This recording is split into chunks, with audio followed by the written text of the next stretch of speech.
This is actually very interesting. So FAIR, they do phenomenal media analysis, took a look at the way that the media covered Russia's invasion of Ukraine versus our own invasion of Iraq. And lo and behold, the way that the media has covered these two invasion stories, invasion wars, has been radically different. Let's go ahead and put this up on the screen. So what they did is they examined the front page of the New York Times from April 1st to April 30th, 2022, and compared that to May 1 to May 31st, 2003. So this is like the exact same point in these two wars, the Iraq War and Russia's war on Ukraine.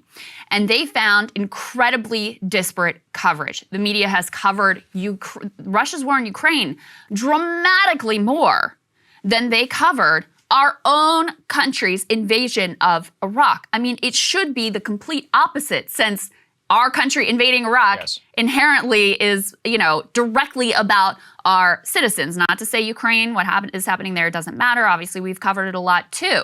But this disparity is insane. So to give you the numbers, Times front page had 179 stories in that 1 month time frame on Ukraine. 79 of those were so 179 stories on the Times front page, and 79 of those concerned the Ukraine invasion. So 79 out of 179, that's 44%. All but 3 were located at the top of the page, where editors, of course, put the stories they consider to be most important. Fully 75% of all top of the page stories were about the Ukraine war. Not a single day went by without a Ukraine story being published on the top of the page. And on 14 different days, only stories about Ukraine were published on the front page. So really overwhelming front page, top of the page coverage by the New York Times. On the other hand, so 44% of the front page has been Ukraine during this time period. When it was the Iraq invasion, only 18% of the front page stories were about the Iraq invasion. Only 41, 32 of those were at the top of the page with 9 below, and only 25% of all top of the page stories were dedicated to the Iraq war. There's a lot more here too. In particular, they get into how much the Times covered stories of civilian deaths when it came to Ukraine versus our invasion of Iraq. They said that 14 of those front page stories in that 1 month talked about civilian deaths as a result of the Russian invasion. All of those were at the top of the page.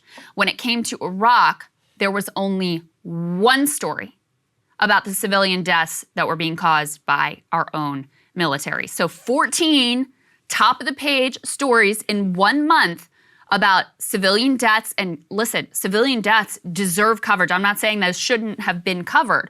What I'm saying is, when it came to our own civilian body count in Iraq, 1 story. That was it. Yeah, and I just think, look, for those who are like, why are you drawing on moral equivalence, all of that, the Iraq war matters on such a meta level that it's difficult to underscore. I will always remember there's a quote where George W. Bush in 2006 was pressing Putin on instituting democratic reforms. At the time, nobody really knew how things were going to work out with Putin. He was a mayor of St. Petersburg. He seemed like this all over the place politician. He was the very first person in order to call George W. Bush after 9/11 and to express sympathy. He also visited Crawford Ranch in November of 2001. There were a lot of theories that Putin was going to be an ally. He eventually turned against the West completely in 2007. But 2006 was a great preview, which is that George W. Bush said, you need to institute more democratic reforms. And he said, he actually speaks great English, but through an interpreter, he said, we do not want the type of democracy that we see you've given to the people of Iraq. And I have also seen this also. So I've spoken with people who have engage into these bilateral talks with the Chinese. And one of the things that always comes up is that, our Taiwan, not military ambassadors, but like attachés, whatever the diplomatic thing is, they'll have bilaterals with their Chinese counterparts. And every single time they're like, hey, you shouldn't do anything in Taiwan. They're like, oh yeah, like what about Iraq? Tell us about Iraq. Tell us about Iraq. They bring it up constantly. The North Koreans do the same thing.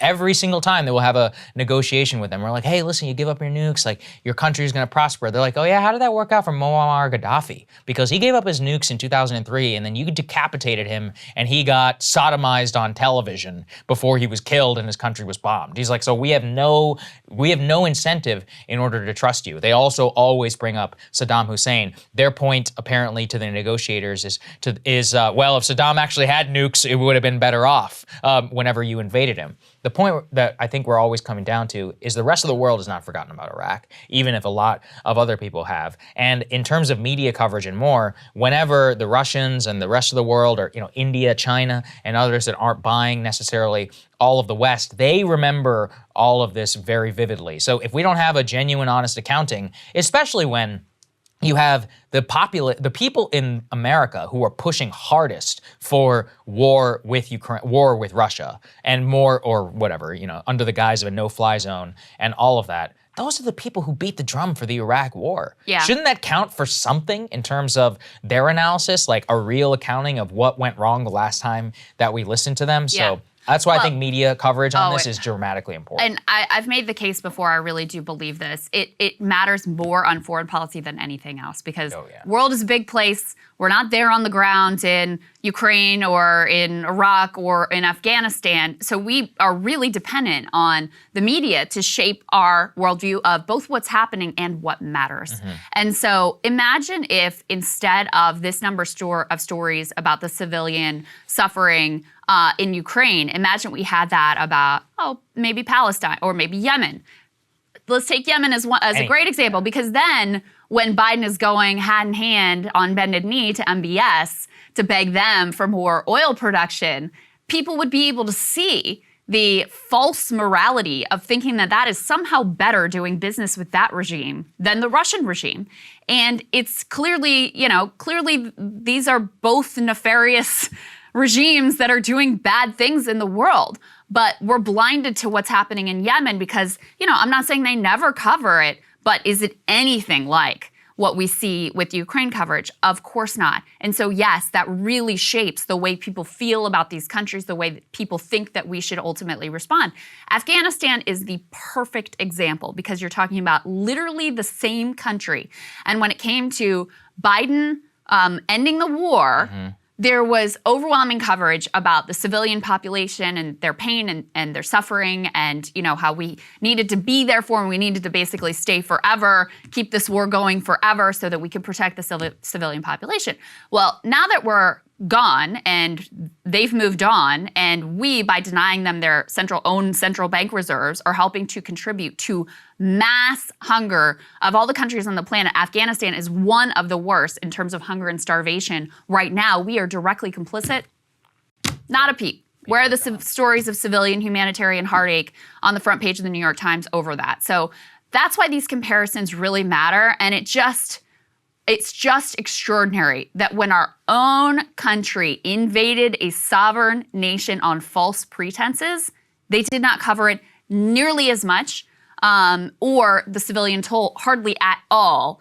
The contrast between how they're covering the Ukraine war, it is night and day. Yeah. It really is. Cable news is ripping us apart, dividing the country, making it impossible to function as a society, and making it impossible to know just what is true and what is false.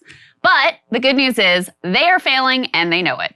That is why we're building something new, a new mainstream, a healthier one, something more trustworthy, something that we are going to need in one of the most pivotal times in American history. We are building up here for the midterms, for the upcoming presidential election, but we need your help. So if you can help us out by becoming a premium member today at breakingpoints.com, we're trying to change America for the better and the entire world. So what are you waiting for, guys? Go to breakingpoints.com and sign up and help us build a new mainstream.